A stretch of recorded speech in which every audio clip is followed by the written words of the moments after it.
Hello दोस्तों, आप सबका स्वागत है आपके अपने YouTube channel career plant classes पे। और आज हम लोग फिर लेकर आए हैं तूफानी पारी। एकदम तूफानी इनिंग खेलने वाले हैं एसएससी एमटीएस। आज का जो मैच होने वाला है हमारे और आपके बीच, उसका नाम है एसएससी एमटीएस। और भाई आज तो ज़माना आ गई है 2020 की। किसकी ज़माना आ गई है? 2020 की। तो इसलिए पहले वनडे खेलना शुरू कीजिए और धीरे धीरे अपना स्ट्राइक रेट इतना बढ़ाइए कि वहाँ पे जाकर आप जब 2020 का मैच हो तो आपका वो 6-6 गेंद का मैच लगे, एक एक ओवर का मैच लगे और आप उस मैच को यूं जीत करके आ जाए, है कि नहीं है? और हाँ, ये जोश तो बिल्कुल लबालब रहना, कभी अपने आप को या अपने अंदर नेगेटिव एनर्जी को अंदर मत आने देना भाई, क्योंकि वो आपको सिर्फ और सिर्फ अंदर से खोखला करती है। और आप अगर खोखला हो गए तो फिर तो ज़िंदगी में सक्सेस होना बहुत ही मुश्किल है। आइए हम लोग बिना बात किए हुए, आपका समय को बिना जाया करते हुए, हम लोग बढ़ते हैं एमटीएस। ये जो हमारा एग्ज़ाम लास्ट ईयर हुआ था, लास्ट जो एमटीएस का एग्ज़ाम हुआ था, हम उसी का सारा आपसे प्रीवियस ईयर क्वेश्चन शेयर कर रहे हैं। इसी कड़ी में आज हम लाए हैं ये, और इसका पहला क्वेश्चन दंदनाता हुआ आपके सामने है। और इस क्वेश्चन को देखते ही आपके ऊपर सिकन महसूस तो नहीं हो रही होगी, बहुत आसान क्वेश्चन है, वास्तव में है। लेकिन आप करते कैसे हैं, आपका अप्रोच क्या है, वही हमारे और आपके बीच को संबंध को भी स्थापित करता है। अगर मैं कुछ अच्छा अप्रोच आपके लिए ना लेकर के आऊँ तो आप मेरे ख्याल से इस वीडियोज़ को नहीं देखिएगा। लेकिन अगर आपको थोड़ा सा भी फ़ायदा होता है हमारे इस वीडियो को देख करके, तो please press bell icon and subscribe my channel, ताकि मैं अधिक से अधिक समय आपके लिए दे सकूं।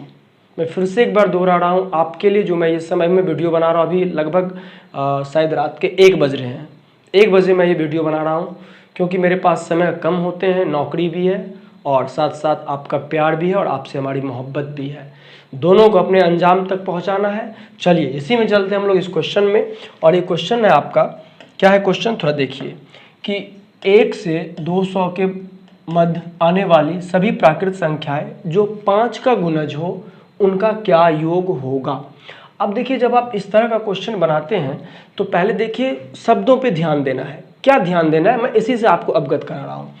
1 से 200 के मध्य, ये मध्य बहुत बड़ी बात है। यहाँ पे जब आता 1 से 200 तक, यानी अगर 200 भी डिवाइड है 5 से तो उसको हम ले लेते, लेकिन 200 डिवाइड है 5 से, लेकिन हम यहाँ नहीं लेंगे क्योंकि कह रहा है 200 के बीच, 200 को छोड़ देना है, 200 के बीच।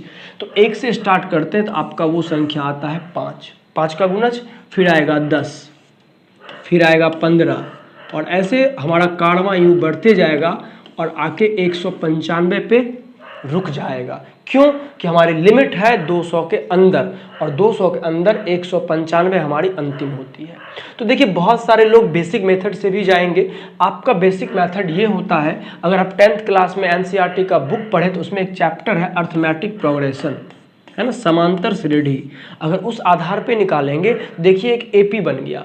एपी मतलब जब पीछे वाली संख्या में कोई एक निश्चित संख्या जोड़ करके हम आगे वाली संख्या प्राप्त करते जाते हैं तो वो हमारा समांतर श्रेणी कहलाता है। देखिए हम 5-5 ऐड करते जा रहे हैं, इसका मतलब ये एपी में है। तो आपका पहला पद यानी ए बराबर हो गया 5, डी बराबर हो गया, किसी को घटा दीजिए, 10 में से 5 गया 5, ये डी नहीं है, 2 पदों का अंतर, मतलब अगला पद माइनस पिछला पद, डी हो गया। और ए एन को बोलते हैं अंतिम पद, जो है आपका 195।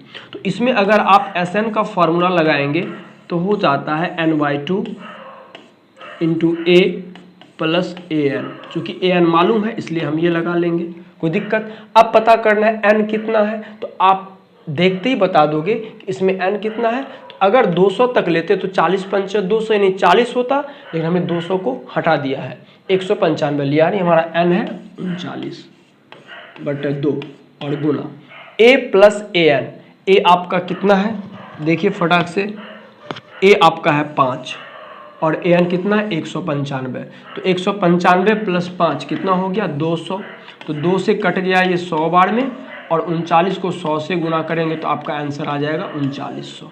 कोई दिक्कत नहीं, मेरे ख्याल से तो नहीं हो रहा होगा। और अगर इस मेथड से भी कोई बच्चे बनाते हैं तो खास करके याद रखिए, मैं तो उनसे बहुत ज़्यादा बेइंतहा मोहब्बत करूँगा, क्योंकि भाई ये ऐसी चीज़ है ना जो आपका कभी साथ छोड़ने वाला नहीं है और आपके दिमाग पे प्रेशर नहीं आने देगा। बेसिक को तो मैं गुरु मानता हूँ भाई, उसके दम पे चलो, ऐसा कोई ट्रिक नहीं जो अपनों को ठगा नहीं। तो प्लीज़ ट्रिक पे भरोसा मत करो, लेकिन थोड़ा सा अप्रोच देखिए, स्मार्ट अप्रोच आप लोगों को देते हैं। आप लोग एक चीज़ पढ़े होंगे, एवरेज, ठीक है। देखिए एवरेज क्या है, ये 5 है, ये 10 है, ये 15 है, डॉट डॉट डॉट, ये 195 है, ठीक है। आप ये एवरेज का वो कैटेगरी है जिसका पदांतर समान है, पदों का अंतर समान है, डिफरेंस ऑफ टर्म समान है, 5-5 अगर समान होता है तो उस कंडीशन में एवरेज बराबर होता है। आप मेरा एवरेज का बहुत ही ज़बरदस्त चैप्टर में डाला हुआ हूँ और मेरा स्मार्ट बोर्ड मेरे पास उस समय नहीं था, एकदम बिल्कुल गरीब की तरह। मैं कभी अपना आपको स्टूडियो भी दिखाऊंगा, गरीब की तरह मैं व्हाइट बोर्ड पे पढ़ाया हूँ और बहुत बहुत बेहतरीन क्लास है। आप कैट मैट लेवल तक का एवरेज का क्वेश्चन सॉल्व कर सकते हैं उस वीडियो से। तो उसमें मैंने बताया एवरेज में अगर पदांतर सेम हो, यानी बार बार जो आने वाली डिफरेंस है वो सेम हो, तो एवरेज बराबर होता है पहली संख्या प्लस अंतिम संख्या बटा 2, ये होती है। तो अगर मैं इसका बोल दूं आपसे एवरेज निकालने के लिए, तो आप क्या निकालेंगे, पहली संख्या आपका है 5 और प्लस दूसरी अंतिम संख्या 195, यानी हो गया 195 5 200 और 200/2 यानी आपका हो गया एवरेज 100, ठीक है। और नंबर ऑफ टर्म आपको पता है कितना, n बराबर कितना है 39। तो अगर ऐसे में सम निकलता है तो आपका पता है कि एवरेज को अगर n से गुना कर देंगे तो हमारा वो सम हो जाता है। तो एवरेज आपका कितना है बताइए, 100 और ये है 39। क्या आपका नहीं आ रहा है 3900, आपका यहाँ भी आ रहा है 3900 और आपका आंसर यहाँ बैठा हुआ है 3900, ये हो जाएगा, ठीक है। अब देखिए ये अप्रोच क्यों है, हम मुंह से बना देंगे। अच्छा 5 195, चलो एवरेज निकाल लो, 195 5 200/2 यानी 100 हो गया एवरेज और 39 हो गया हमारा नंबर ऑफ टर्म्स। गुना कर दो, सम निकल गया 3900, कलम उठाने की आवश्यकता नहीं है। और ऐसे भी आपके पास रफ पेपर सीमित, ऐसे तो मिलते बहुत हैं, लेकिन बार बार ध्यान भटकाने से आपका एग्जाम पे थोड़ा सा असर तो आता है। चलिए हम लोग बढ़ते हैं अगले प्रश्न की तरफ, ठीक है। देखिए कोई भी क्वेश्चन आता है आप वीडियो को रोक दें, आपके ऊपर जरूर रोकने वाली एक बटन होगी, पॉज बटन, या फिर पॉज ऊपर में जो रहता है स्क्रीन पे टच करें, रोके आप बनाए पहले, फिर तो हम हैं ही। देखिए एक संख्या अपने 1/5 से 44 अधिक है, अपने 1/5 से 44 अधिक है। तो गौर कीजिए, अगर मैं मान लूँ ये संख्या x है तो एक संख्या हो जाएगा x/5। आप बताइए ये अधिक है, ये अधिक है, तो यानी बड़ा में से छोटा घट के आ रहा है 44, यही तो हो रहा है। आप कर दीजिए 5x में से x गया 4x और ये 5 उधर जाएगा, 44 गुना 5, 4 से कितना बार में कट जाएगा 11 बार में, यानी x बराबर 55। आपसे क्या पूछ रहा है कि वह संख्या क्या है, तो वह संख्या आपका 55 है। कोई दिक्कत, बहुत आसान से बन गया। चलिए अगला क्वेश्चन है। देखिए ये क्वेश्चन बेसिकली ये है 2/4 ये है, चूँकि हमारा जो लिखते हैं, जो हमारा क्वेश्चन राइट करते हैं PDF पावरपॉइंट PPT जो भी वो बनाते हैं, तो उनसे थोड़ा सा मिस्टेक हो गया है, कमांड वो नहीं दे पाए, वहाँ पे ये स्क्वायर नहीं है, वहाँ पे 2/4 इस फॉर्म में है। तो आपसे पूछा जा रहा है कि इसका वैल्यू क्या होगा। देखिए आप इसको जो समझ लीजिएगा आंसर आपका वहीं आ जाएगा, लेकिन मैं आपको एक बार लेके चलता हूँ करनी और घातांक में। देखिए अगर आपके मन में ये आ जा रहा होगा कि 2 पर पावर इसको हम 8 कर देंगे, क्योंकि पावर पे पावर तो गुना होता है, तो मैं इस पर काला धब्बा लगाऊंगा कि नहीं, ऐसा नहीं करना है। क्यों नहीं करना है, तो मैं आपको थोड़ा सा याद दिलाता हूँ। अगर a पर पावर m और होल पावर n होगा, a पर पावर n और उसके बाद पूरे पर पावर n होता है, तो आप लिखते हैं a पर पावर m गुना n, लेकिन ऐसा तो यहाँ नहीं है। 2 पे पावर 2 पावर 4, इस कंडीशन में 2 पे पावर, और ये 2 पे पावर 4 है, पहले उसको भी सॉल्व कर लेंगे। तो 2 दूनी 4 दूनी 8 दूनी 16, ठीक है। अब देखिए यहाँ पे 2 पर पावर 16 है, तो यहाँ भी आप समय बचा सकते हैं। नहीं बचाएंगे तो जितना देर में आप 4 क्वेश्चन बनाएंगे आप 2 पर पावर 16 को सॉल्व करने में अपना सारा समय गुजार देंगे। देखिए स्मार्ट तरीका कहते हैं, स्मार्ट बच्चे क्या करेंगे। अब देखिए 2 पर पावर 16 है, वो क्या करेगा कि इकाई अंक खोजेगा। क्या खोजेगा? इकाई अंक। अब देखिए 16 है, देखिए ये यूनिट डिजिट भी मैंने पढ़ाया है और आप उस वीडियोज़ को भी जाकर देखें। आपको अगर मज़ा नहीं आएगा, कमेंट बॉक्स ओपन है, आपको जो मन करे वो कमेंट कीजिएगा। मेरा क्वेश्चन का लेवल देखिएगा, मैं बच्चे वाला क्वेश्चन भी लेकर के आता हूं और उसके बाद हीरो तो नहीं कहूँगा, लेकिन हाँ हाईएस्ट लेवल का क्वेश्चन भी शामिल करता हूं, ताकि आपके मन का जो मैल है ना वो मैं पूरी तरीके से साफ कर दूं। अब देखिए यहाँ पे 2 पर पावर 16 है, तो ये 2 पर पावर 16 कैसे करेंगे? 2 इंटू 2 इंटू 2 इंटू, नहीं करना है ऐसा, माय गुडनेस। करना क्या है? तो करना ये है कि इसका इकाई अंक खोजेंगे। इकाई अंक के लिए हम क्या करते हैं, इसमें 4 से डिवाइड करते हैं, तो 4 चौके 16, रिमाइंडर आ गया 0। जब 2 पे पावर 0 होता है तो हमारा इकाई अंक क्या हो जाता है? 6। हमारा इकाई अंक क्या होता है? 6। तो आपके पास 2 ऑप्शन आ गया भाई, ये भी है और ये भी है, लेकिन आप आंख बंद करके कहेंगे, मैं शपथ लेकर कहता हूं कि 2 पर पावर 16 का वैल्यू कभी भी 256 नहीं होगा। तो आंसर हमारा ये 3 आ जाएगा। आई बात, मजा आया? समझ में आ रही बात? तो जितना हो समय बचाइए, कंजूस बनिए। क्या कहते हैं? माइजर। एकदम समय को आप अपने अकॉर्डिंग जितना हो सके बचाइए। हमने ऐसे कर दिया 16, यहां से इकाई अंक निकाल के हमने आंसर टिक कर लिया। ठीक है, चलिए बढ़ते हैं अगले क्वेश्चन की ओर। और ये दंदनाता हुआ क्वेश्चन है कि 350 से कम ऐसी कितनी संख्याएं हैं जो 4 और 3 दोनों का गुणज है। तो एक बात बताइए, जो संख्या 4 का भी होगा 3 का भी होगा तो वो संख्या होगा, एलसीएम ले लेंगे 12। क्या होगा? 12। 12 से हमारा कहानी स्टार्ट होगा और कहाँ तक जाएगा वो हम देखेंगे। तो 12 का ही तो गुणज होगा। तो 12 से हम 350 में भाग देते हैं, तो 12 दूनी 24, 11 बच गया, 11 पे 0 110, यानी 12 नमा 108, यानी हमारा 2 रिमाइंडर बच रहा है। इसका मतलब है कि यह कहानी 29 बार दोहराएगी जो 12 का गुणज होगा और आपका आंसर यहाँ पे बैठा हुआ है।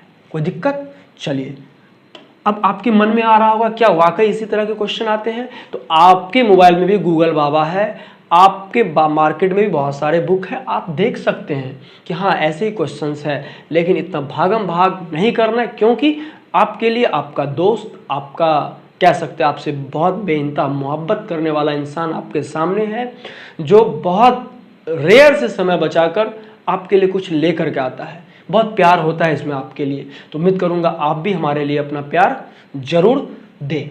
चलिए इस क्वेश्चन को देखते हैं। देखिए, 2 संख्याओं का अंतर 7 है तथा उनके वर्गों का अंतर 203 है, तो छोटी संख्या क्या है? देखिए, कुछ संख्या ऐसा कहेगा कि उसको हिट एंड ट्रायल मेथड कहते हैं। क्या बोलते हैं? हिट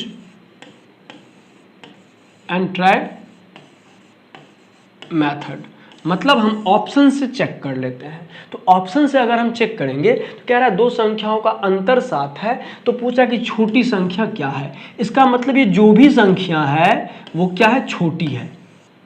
वो क्या है? छोटी है। तो बड़ी इसके सामने, अगर 7 का अंतर है तो इसका बड़ी क्या हो जाएगा? 17, इसका हो जाएगा 19, इसका हो जाएगा 16, इसका हो जाएगा 18। हम देखेंगे, कह रहा है दोनों के वर्गों का अंतर, किसका अंतर? 203 है।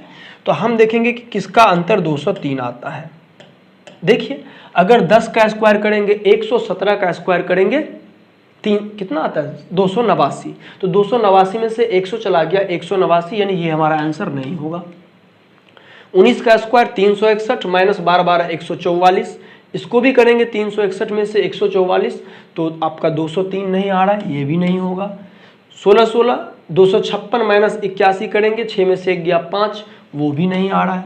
18 का 324, 11 का 121, 324 में से 121 गया तो पहले 300 में से 100 गया 200, 24 में से 21 गया 3, यानी ये हमारा आंसर बिल्कुल मैच कर रहा है। और हिट एंड ट्रायल मेथड से हम विद इन अ सेकेंड इस क्वेश्चन को सॉल्व कर सकते हैं। लेकिन क्या अगर हम बेसिक तरीका से जाएंगे, पहले आप इसको देख ले, एक बार स्क्रीनशॉट ले ले। लेकिन अगर क्या मैं इसको बेसिक तरीका से बनाऊंगा तो क्या होगा? मेरा एग्जाम खराब हो जाएगा? नहीं, बेसिक की बेइज्जती नहीं करनी है, हाँ अप्रोच लगाना है।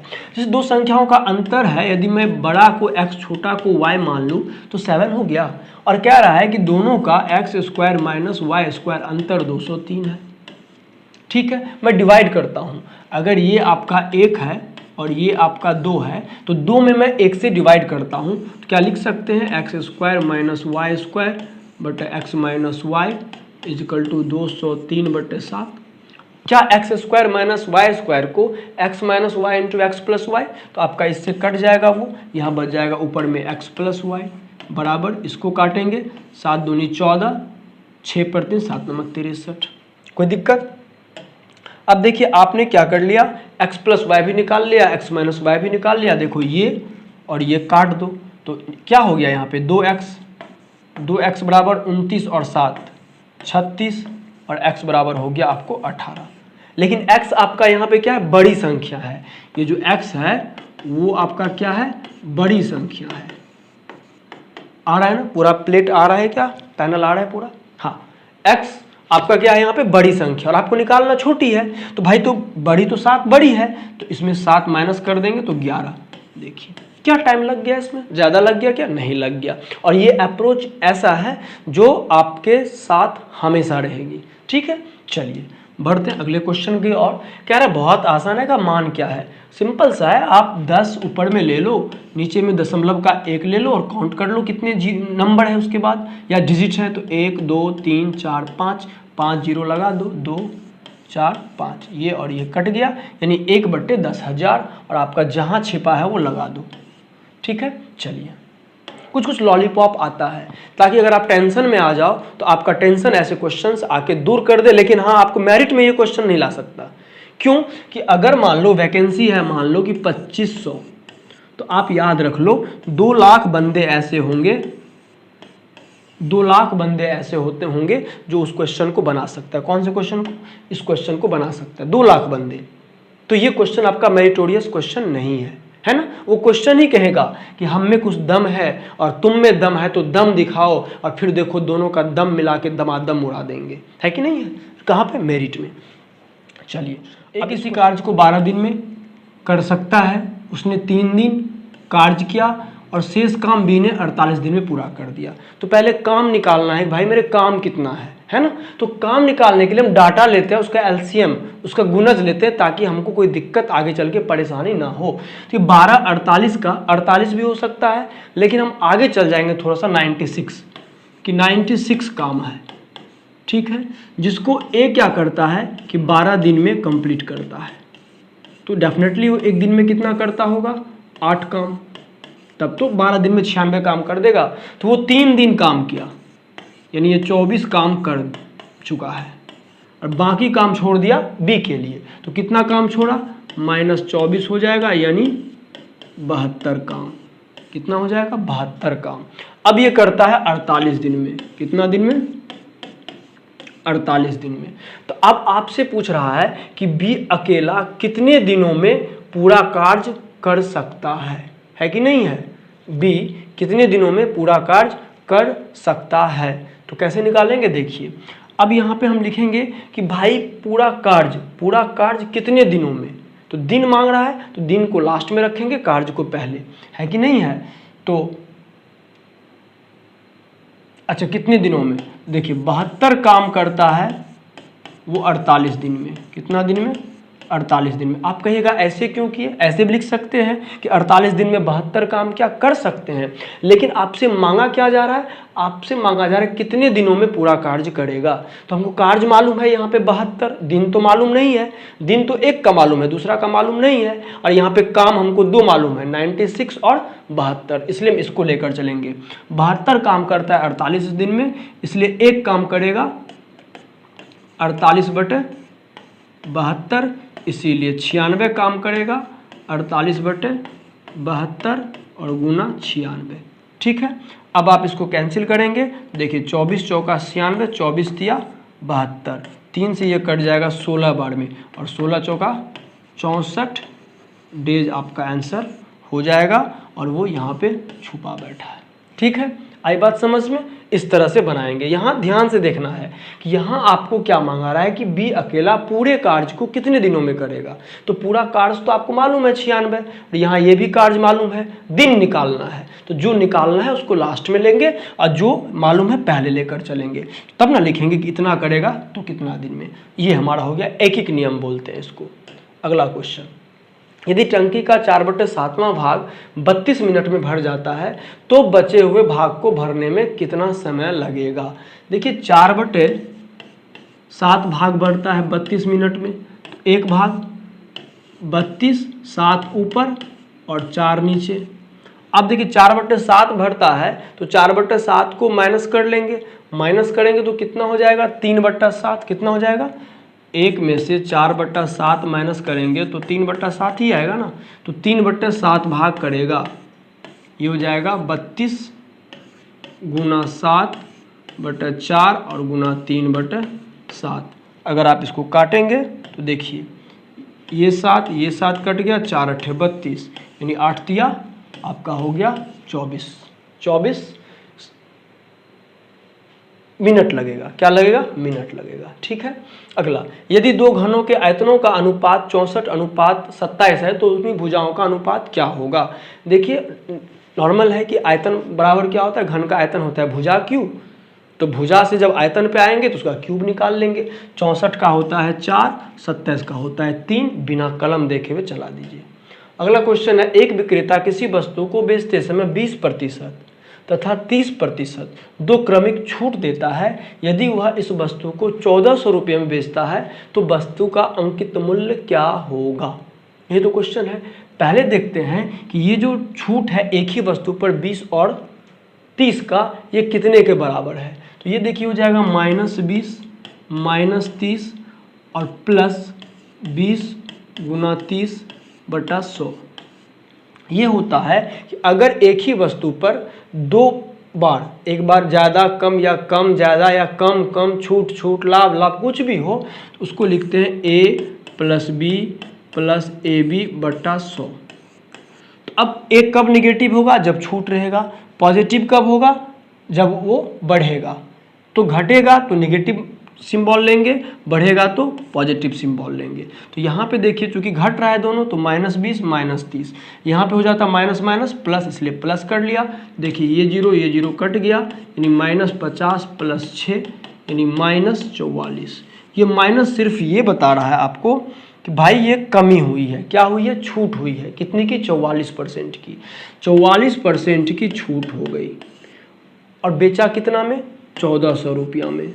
यानी कस्टमर को अगर 44% की छूट दे दिया तो उससे कीमत कितना का वसूला, तो 56%। 56% बराबर है 1400, इसलिए 1% बराबर 1400/56, इसीलिए 100 बराबर, तो 100 से गुना कर दीजिए, है ना। 14 चौका 56, 4 से कट जाएगा 25, 25 पर 2 0 बैठा दीजिए, यानी 2500 आपका आंसर हो जाएगा। ठीक है। चलिए अगला क्वेश्चन। बहुत ऐसे आसान क्वेश्चन आते हैं आपके एग्जाम में। एक वस्तु का अंकित मूल्य ₹720 है, दुकानदार 20% की छूट देता है तथा फिर भी वह 20% का लाभ कमाता है। वस्तु का क्रय मूल्य क्या है। अब देखिए अगर 720 रुपया है, इस पर अगर 20% का छूट देगा तो एक बात बताइए 20% बराबर क्या होता है। तो आप नॉर्मली ऐसे भी 700 पे तो 20 7 4 140 रुपया है ना, 140 रुपया ये हो गया। और 20% 100 का कितना भाग है, 5वां भाग, तो 20 का 5वां भाग कितना होगा, 4, यानी 144 रुपया। ऐसे तो आप निकाल ही सकते हैं कि 720 का 80%। नहीं निकाल सकते हैं भाई, 20% छूट दिया तो 80% न लिया, ये 0 0 कट गया, तो 8 दूनी 16, 8 7 56, 566 रुपया। क्या लिया, 566 रुपया वो लिया कस्टमर से, फिर भी उसे 20% का लाभ हो रहा है। तो हम क्या कह सकते हैं कि ये जो 566 रुपया ये 120% के बराबर है ना। तो 1% के बराबर 566/120, 100% बराबर, तो यहाँ पे 100 से गुना हो जाएगा।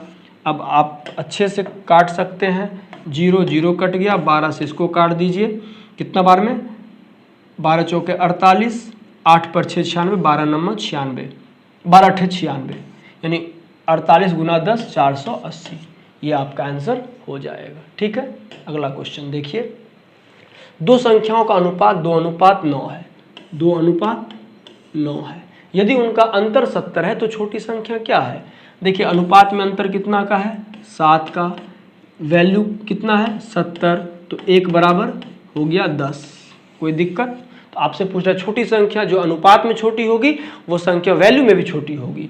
तो ये संख्या है तो 10 दूनी कितना हो जाएगा? 20। छोटी संख्या हो जाएगी 20 और बड़ी संख्या हो जाएगी 90। ठीक है, चलते हैं अगला क्वेश्चन। 3a बराबर 2b बराबर 12c हो तो a b c का वैल्यू क्या है? देखिए अगर आप नॉर्मली मान लीजिए a बराबर लिख लीजिए k/3, b बराबर k/2, c बराबर k/12। तो अगर आपसे पूछ दिया गया a अनुपात b अनुपात c तो आप क्या करेंगे? k/3 अनुपात k/2 अनुपात k/12। आप नीचे में तीनों का एलसीएम ले लेंगे, 12 हो जाएगा। 3 से कितना बार में? 4, 2 से 6, 12 से 1 और ये 4:6:1 आपका ये आंसर हो जाएगा। ठीक है, बहुत आसान क्वेश्चन था, आप लोग भी बना लेते। अब देखिए ये है कि इसका औसत 41 है तो b का मान क्या है? नॉर्मली है, आप देख रहे हैं क्या कि इसका सार्वंतर सेम है। ऐसा नहीं कह सकते सेम ही होगा, ज़्यादा भी हो सकता, लेकिन एक चीज़ देख रहे हैं ये जो औसत है एवरेज वो ठीक मिडिल टर्म है। क्या है ये है मिडिल टर्म, मिडिल टर्म है, यानी तीन इधर 3 इधर बाकी बीच में। तो अगर ये मिडिल टर्म है तो मिडिल टर्म का मतलब ही होता है कि उसका सार्वंतर समान है। तो अगर ये 35, 2 37, 2 39, 2 41, यहाँ पे 4 45 तो इसका मान कितना होगा? ये छूट रहा है तो ये होगा 43। वहाँ है उससे मतलब नहीं है, लेकिन एक 43 भी होना चाहिए बीच में, तो वो सिर्फ यही है और वो हो जाएगा 43। कोई दिक्कत? ऐसे नॉर्मल आप निकालते जो ट्रेडिशनल मेथड है, सबको जोड़ देते, इतना मतलब 35 plus 37 plus 39 plus 41 plus 45 plus b plus 47 बराबर कितना है? 1 2 3 4 5 6 7, यानी 7 गुना 41। कोई दिक्कत समझ में आ रही है? अब सबको जोड़ करके इधर घटाते b का वैल्यू आ जाता, लेकिन हम समय को बचाएंगे और डायरेक्ट निकाल लेंगे। क्वेश्चन कहता है कि थोड़ा सा अप्रोच लगाओ। यदि कुर्सियों को 1500 रुपये प्रति कुर्सी की दर से खरीदता और 1200 रुपये की दर से बेच दिया जाता है तो हानि प्रतिशत क्या होगा? भाई 300 रुपये की हानि हो रही है, कितने पे हो रही है? 1500 पे हो रही है। परसेंटेज में 100 से गुना कर दो, 355, 5 से 20, एक बार में बन गया 20%। एकदम आसान क्वेश्चन है आपका। अगला है यदि चावल को 66 रुपये प्रति किलोग्राम की दर से बेचा जाता है तो 10% की हानि होगी। 50% का लाभ प्राप्त करने के लिए चावल का विक्रय मूल्य क्या होना चाहिए? ठीक है, पहले इसको आप लोग बनाइएगा ईमानदारी से अपने हिसाब से, और मैं कहता हूं कि आपसे बनेगा नो डाउट, लेकिन मेरा अप्रोच देखिए क्या है कि देखिए जो 10% की हानि हो रही है कब? जब 66 रुपया प्रति किलोग्राम की दर से बेचता है। हम 1 ही किलोग्राम समझते हैं कि वो आदान प्रदान हुआ, तो अगर 66 रुपये का सामान बेचा तो 10% का हानि हो गया, यानी कह सकते हैं कि ये जो 66 रुपया है वो 90% के बराबर है। कोई दिक्कत? तो 100% के बराबर क्या हो जाएगा? 66/90 और गुना 100। अब कह रहा है कि भाई उसको 50% लाभ चाहिए, तो यानी तब 150% बराबर क्या हो जाएगा? तो 66/90 गुना 100 और गुना 150 नहीं हो जाएगा? अब आप देखेंगे तो आपका कट जाएगा। कैसे कटेगा वो देखिए, 150/100 भी करेंगे, कोई दिक्कत? 150/100 भी करेंगे, है कि नहीं? कैसे? देखिए अब मैं एक चीज़ बताता हूँ आपको, यहाँ पे आपको थोड़ा सा कन्फ्यूजन हो रहा होगा, मैं उस कन्फ्यूजन को आपका दूर किए देता हूँ, है ना? चलिए देखिए, मान लीजिए 100%, जब ये 100% आ गया इसका मतलब हो गया ये CP हो गया। ये क्या हो गया? CP हो गया, बेस वैल्यू हो गया हमारे क्वेश्चन का, कॉस्ट प्राइस हो गया, कुछ आया ऐसा। ये कुछ हम गुना नहीं कर रहे हैं, हम लिख रहे हैं 66/90 और गुना 100। कुछ वैल्यू आता। तो आपको कह रहा है कि इसमें 50% लाभ निकालना है। तो जब लाभ रहता है तो आप डायरेक्ट क्या निकाल, डायरेक्ट 150% निकाल लेते हैं। और भाई हमने वही किया था, डायरेक्ट 150% उसका निकाल दिया। ये 100 कट गया, ये 0 कट गया इस 0 से। अब देखिए 3 तिया 9, 3 पचे 15, 3 से 22 बार में, और 22 पंचे आप गुना करेंगे। सबको पता है 22 गुना 5 110 होता है। ठीक है, देखिए आसानी से बन गया। आप अपना अप्रोच लगाइएगा और मैच कीजिएगा। अगला क्वेश्चन, यदि किसी वस्तु के मूल्य में 33.33% की कमी आ जाती है तो पहले के मूल्य को बनाए रखने के लिए नए मूल्य में कितने प्रतिशत की वृद्धि करनी होगी। समझिएगा, आसान से तो बन जाएगा। मान लीजिए कि मूल्य था 100, इसमें 33.33 पहले घटा दिया, तो घटा के कितना हो जाएगा बताइए, 66.67। कोई दिक्कत? अब कह रहा है कि भाई अब ले जाना है, तो पहले बेस वैल्यू ये था, अब बेस वैल्यू ये हो गया है। अब इस पे उसको बढ़ाना है, तो कितना बढ़ाना है, बढ़ाना तो उतना ही है, और बटे 66.67 और इंटू 100 कर दीजिए। ठीक है, अगर आप नॉर्मली देखिएगा तो ये 2 बार में कट जाएगा लगभग, और 2 से ये 50 बार में, तो 50% आपका सीधा लगभग आंसर निकल जाएगा। कुछ सोचना नहीं है। अगला क्वेश्चन, एक वस्तु की कीमत 30% कम हो जाती है तथा उसकी खपत 40% बढ़ जाती है, तो वस्तु पर खर्च में कितने प्रतिशत वृद्धि या कमी होगी। मैं आपको फिर वही बताया हूँ कि अगर एक ही वस्तु पर 2 बार कुछ क्रियाएं हो, घटना बढ़ना, तो उसका एक बार में घटा या बढ़ा ये निकालने के लिए हम यूज करते हैं a + b + ab बाय 100। अब देखते हैं पहला बार क्या हुआ, 30% कम हुआ तो -30, अगला बार 40% बढ़ गया तो +40, यहाँ पे प्लस माइनस क्या हो जाएगा, माइनस, यहाँ पे हो जाएगा 30 गुना 40 और बट्टा 100। ईमानदारी से काटिए तो देखिए ये 0 कट जाएगा, यानी -30 + 40 कितना हो जाएगा, 10, अब -12 यानी आ गया -2%। इसका मतलब हो गया कि ये माइनस बता रहा है कि क्या हो रहा है, कमी हो रहा है। कितने की, 2% की, और आपका आंसर ये है। हड़बड़ा के 2 मत टिक कर दीजिएगा। ठीक है, चलिए चलते अगला क्वेश्चन की ओर। महेश यदि 10 किलोमीटर प्रति घंटा की गति से चले, वह एक निश्चित दूरी 24 घंटे में तय कर सकता है, तो इसी दूरी को गाड़ी से 16 किलोमीटर प्रति घंटा की गति से तय करता है, तो उसके द्वारा लिया गया समय क्या है। बहुत आसान है, लॉलीपॉप क्वेश्चन है कि भाई 10 किलोमीटर प्रति घंटा स्पीड है उसका, और 24 घंटे में तय करता है, तो कुल दूरी कितना तय किया, 24 × 240। अब इसको तय करता है 16 किलोमीटर पर आवर की दर से, आपको स्पीड मांग रहा है, तो काट दीजिए, 16 एकम 16, 16 पंचा 80, यानी 15 किलोमीटर पर आवर आपका आंसर हो जाएगा। बहुत आसान क्वेश्चन था। अगला क्वेश्चन है, एक व्यक्ति यात्रा का 1 घंटा 50 किलोमीटर, ठीक है, प्रति घंटा स्पीड है, तथा दूसरा 4 घंटे यानी चलता है 60 किलोमीटर प्रति घंटा की गति से, तो कह रहा है संपूर्ण यात्रा का औसत। आपको पता है एवरेज होता है कि कुल दूरी बटे कुल समय, टाइम। कुल दूरी कितना है भाई, तो पहले 1 घंटा चला 50 किलोमीटर प्रति घंटा के दर से, यानी 50 किलोमीटर पहला, और उसके बाद 4 घंटे तक चला है 60 किलोमीटर के दर से, तो 6 चौके 24 यानी 240, और समय टोटल लग गया 4 × 5 घंटा, तो 290/5 आप कर दीजिए, 5 × 25, 4 पर 0 40, 5 × 8 40, यानी 58 किलोमीटर पर आवर इसका क्या हो जाएगा, एवरेज हो जाएगा, जो यहाँ पे है। ठीक है, चलिए अगला क्वेश्चन देखते हैं। एक धनराशि साधारण ब्याज वाली योजना में निवेश करने पर 8 वर्ष में 5 गुना हो जाती है, तो 16 गुना कितने वर्ष में हो जाएगी। देखिएगा, ये मैं गौर किया हूँ, हर डेट में हर एग्जाम में एक क्वेश्चन पूछा गया है। देखिए इसको ध्यान से सुनिए थोड़ा सा आप देखिए, 8 वर्ष में, कितने वर्ष में, 8 वर्ष में क्या होती है, 5 गुना। इसका मतलब है कि जो ये 4 गुना है, ये क्या है, ब्याज है। आई बात समझ में।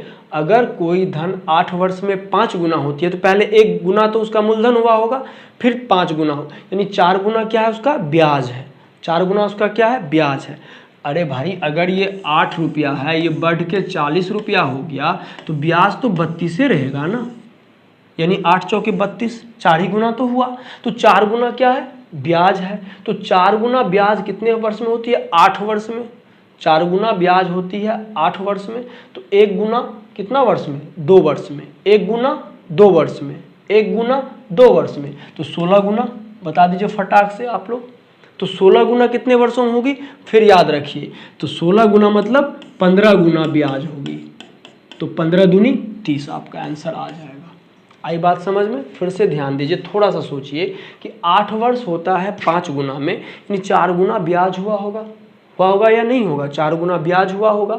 तो अगर 4 गुना ब्याज हुआ होगा तो 4 गुना होता है 8 वर्ष में, यानी 1 गुना होता है 2 वर्ष में। 1 गुना होता है 2 वर्ष में। इसका मतलब अगर 16 गुना मांग रहा है तो 1 गुना तो मूलधन होगा, यानी 15 गुना उसको होना है। कितना गुना होना है, 15 गुना। तो 15 दूनी कितना हो जाएगा, 30 वर्ष। क्वेश्चन है बस समझने की, यूं बन जाएगा। और यहाँ मैंने बता दिया है, अगर 8 है ये 5 गुना हो जाती है तो ये 40 हो गया 5 गुना। तो ये बताइए ब्याज कितना गुना है, 4 ही गुना है ना, क्योंकि 8 तो मूलधन है, ये क्या है, पी है, और ये इसका इंटरेस्ट है, सॉरी ये इसका क्या है, इसमें इंटरेस्ट नहीं है, ये मूलधन प्लस ब्याज है। तो मूलधन अगर निकाल दिए 28 तो 32 रुपया ना ब्याज है जी। तो ब्याज कितना होता है, 4 ही गुना, यानी 1 कम गुना से। यही चीज़ मैं यहाँ पे समझा रहा था। अगला क्वेश्चन है कि दी गई तालिका में वर्ष 2008 से 15 तक 2 शहरों ए तथा बी में चोरी हुई 2 पहिया वाहन को दर्शाया गया है कि ये वाहन चोरी हो गया 2008 में शहर ए में 135, शहर बी में 153। ऐसे पे एक क्वेश्चन आपका आ रहा है कि शहर ए में क्रमागत 2 वर्षों में चोरी हुए 2 पहिया वाहनों की संख्या में प्रतिशत परिवर्तन किस वर्ष में अधिकतम है। ध्यान से क्वेश्चन सुनिए। शहर ए में क्रमागत 2 वर्षों में चोरी हुए 2 पहिया वाहनों की संख्या में प्रतिशत परिवर्तन किस वर्ष में अधिकतम है। तो हम देखते हैं शहर ए को चेक करते हैं। देखिए शहर ए आपका है, यह है आपका शहर ए, ठीक है। तो देखते हैं 2008 से 9 में देखते हैं, 135 था 221 हो गया, यानी बढ़ा। कितना ज़्यादा बढ़ा भाई, बता सकते हैं? तो 65 और 21 यानी 86।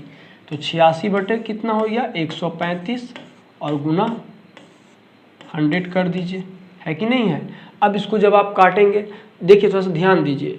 फिर अगर आप देखेंगे 2009 से 10 में तो 221 हो गया कितना, 215, यानी 6 घट गया। चाहे वो कम हो या ज़्यादा हो उससे मतलब नहीं, बस परिवर्तन किस में ज़्यादा है। 6 बटे कितना पे कम हुआ, 221, यहाँ पे 600 हो जाएगा। अरे मेरी बात समझ में, थोड़ा सा ध्यान दीजिए। और ऑप्शन भी देखना है, 9, 13, 15, 11, ये भी ध्यान देना है। 9, इसके बाद 13 है, 15 है, 11 है।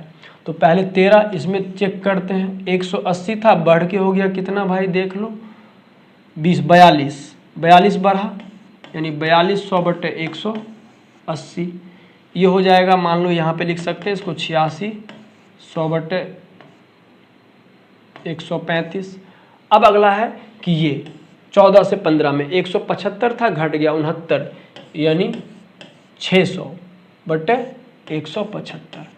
अब चेक करना है मौखिक, अगर भाग देंगे तो बहुत टाइम लगेगा, इतना टाइम नहीं होना चाहिए अपने पास। अगर देखेंगे भाग देंगे हम, तो ये बताइए कि 600 का 221 भाग, तो भाई बहुत परिवर्तन, मतलब बहुत कम हो जाएगा। अधिकतम पूछ रहा है यहाँ पे, तो बहुत कम हो जाएगा। ये भी बहुत कम हो जाएगा, है कि नहीं है। अब यहाँ पे देख रहे हैं 8600 का 135 भाग, और यहाँ पे है 4200 का 180 भाग, यानी कह रहा है अधिकतम परिवर्तन यही है। और ये 86 किस में आया है आपका, यहाँ 2008 से 2009। तो आपका आंसर एकदम टिक कर देना है, आपको समय बचाना है। आपको लग रहा आप स्किप कर देंगे इस क्वेश्चन को कि बहुत टाइम टेकन है, लेकिन ऐसा नहीं होता है। क्वेश्चन अगर टाइम टेकन होता, जो एग्ज़ाम के अनुरूप नहीं हुआ, तो आपसे नहीं पूछा जाएगा। 2014 में शहर बी में चोरी हुए 2 पहिया वाहनों की संख्या शहर ए का कितना प्रतिशत है। 2014 आपका ये है, कितना है, 210 है। ये पूछ रहा है 175 का कितना प्रतिशत है, तो लिख सकते हैं ना 175 का x प्रतिशत ऐसे बराबर 210। देखिए मैं आपको बता रहा हूँ 210 बराबर क्या हो जाएगा, 210 गुना 100 बटे 175, 25 से 7 बार में, 25 चौका 100, 30 बार में, तो 30 चौका कितना हो गया 120%, सीधा निकल जाएगा। ये है कि नहीं है। चलिए अगला क्वेश्चन है आपका, दी गई अवधि में शहर ए में चोरी हुई दोपहिया वाहनों का औसत संख्या क्या है। ये है आपका, सबको जोड़ दीजिए और डिवाइड कर दीजिए, सिंपल सा तरीका है।